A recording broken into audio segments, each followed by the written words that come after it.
maisha yake Nabii Isa ilivyokuwa nzuri, na yeye mwenyewe Mungu akambariki kwa kuweza kufanya miujiza mbalimbali.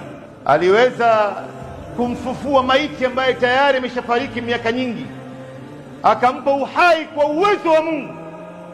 Aliweza kumrudishia mtu kipofu ambaye hana macho, akamfanya akaweza kuona. Mtu yoyote ambaye alikuwa ni kiziwi, Nabii Isa aliweza kwa uwezo wa Mungu kumrudishia masikio yake na akasikia tena.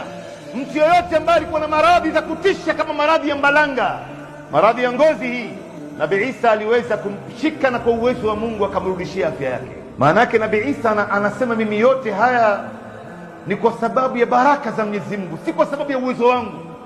Ndio unaona hawa leo wanaamini kwamba na wao vile vile wanaweza wakafanya baadhi ya miujiza. Wanawadanganya watu makanisani, kwenye mahekalu zao, kwamba leo wao wanawaponya vipofu na wanawafufua wafu na wanawafanya viwete waweze kutembea. Sasa kwa nini kuweka mochari tena? Si wangeitoa mochari yote hii ya Nairobi, ndugu zangu, waende tu hawa mapasta na mapadri wawafufue watu huko. Kuna haja gani ya kuweka mahospitali zote hizi? Waende mahospitalini wakawatibu watu.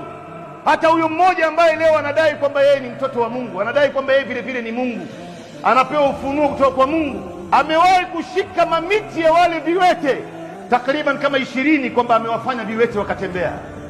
Leo Mungu amemchapa juzi kuamkia jana na maradhi ya magoti, ameshindwa kujitibu yeye mwenyewe, imebidi akimbie katika nchi ya Ujerumani kwenda kutibiwa. Sasa kwa nini hukujitibu wewe mwenyewe? Leo wanadanganya watu waende wakawafufua wafu kama Nabii Isa alivyofanya. Hizi zote wanatumia jina ya Isa kujitajirisha wao, si masala mengine.